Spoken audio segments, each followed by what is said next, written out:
ยากรณ์อากาศประจำวันที่23กุมภาพันธ์2026ความกดดันต่ำของอากาศร้อนยังปกคลุมอยู่ทั่วทุกภาคของประเทศลาวด้วยกำลังอ่อนสมทบกับกระแสลมตะวันออกพัดปกคลุมซึ่งจะเฮ็ดให้อากาศเย็นหาหนาวเย็นอยู่ทั่วไปในตอนกลางคืนหาตอนเช้า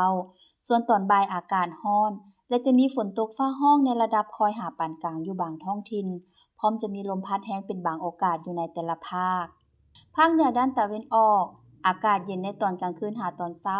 พร้อมจะมีฝนตกฟ้าร้องในระดับคอยหาปานกลางอยู่บางท้องถิ่น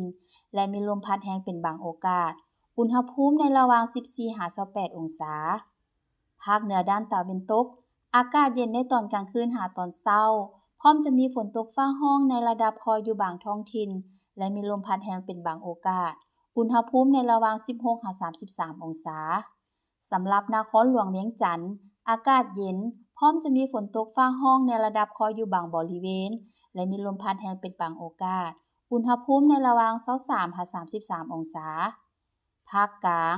อากาศเย็นในตอนเช้าส่วนตอนบ่ายอากาศร้อนพร้อมจะมีฝนตกฟ้าร้องในระดับคอยอยู่บางท้องถิ่นและมีลมพัดแรงเป็นบางโอกาสอุณหภูมิในระหว่าง19-36องศาแขวงไซสมบูรณ์อากาศเย็นหายาวเย็นในตอนกลางคืนหาตอนเช้าพร้อมจะมีฝนตกในระดับคอยอยู่บางบริเวณและมีลมพัดแรงเป็นบางโอกาสอุณหภูมิในระหว่าง15-30องศาภาคใต้อากาศเย็นในตอนเช้าส่วนตอนบ่ายอากาศร้อนและจะมีฝนตกในระดับคอยอยู่บางท้องถิ่นพร้อมมีลมพัดแรงเป็นบางโอกาสอุณหภูมิในระหว่าง21-37องศาสำหรับเขตภูเพียงบริเวณอากาศเย็นหาหนาวเย็นพร้อมจะมีฝนตกในระดับคอยและมีลมพัดแรงเป็นบางโอกาสอุณหภูมิในระหว่าง14-28องศา